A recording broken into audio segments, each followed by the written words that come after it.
ബീച്ചിലെ ഈ തിരക്കിനിടയിൽ മണൽപ്പരപ്പിനെ സർക്കസ് കൂടാരമാക്കുകയാണ് ഈ കലാകാരന്മാർ.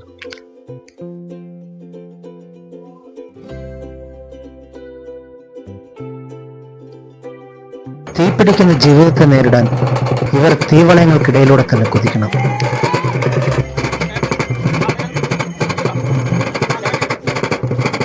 വളയങ്ങൾക്കിടയിലൂടെ നൂൽ നിറങ്ങുന്ന ശരീരങ്ങൾ.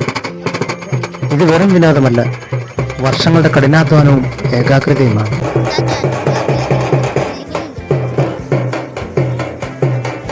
ഇവരുടെ പ്രകടനം കണ്ട് ഇഷ്ടപ്പെടുന്ന ആളുകൾ നൽകുന്ന ചെറിയ തുകകളാണ് ഇവരുടെ വലിയ സ്വപ്നങ്ങൾക്കും വിശപ്പിനും താങ്ങാവുന്നത്.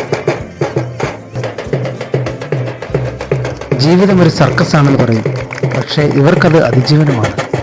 കടൽ തീരത്തെ ഈ വിചിത്ര കാഴ്ചകൾ നിങ്ങളെ അത്ഭുതപ്പെടുത്തിയത്. ഇതുപോലുള്ള വീഡിയോകൾക്കായി വിചിത്ര സഞ്ചാരി സബ്സ്ക്രൈബ് ചെയ്യൂ.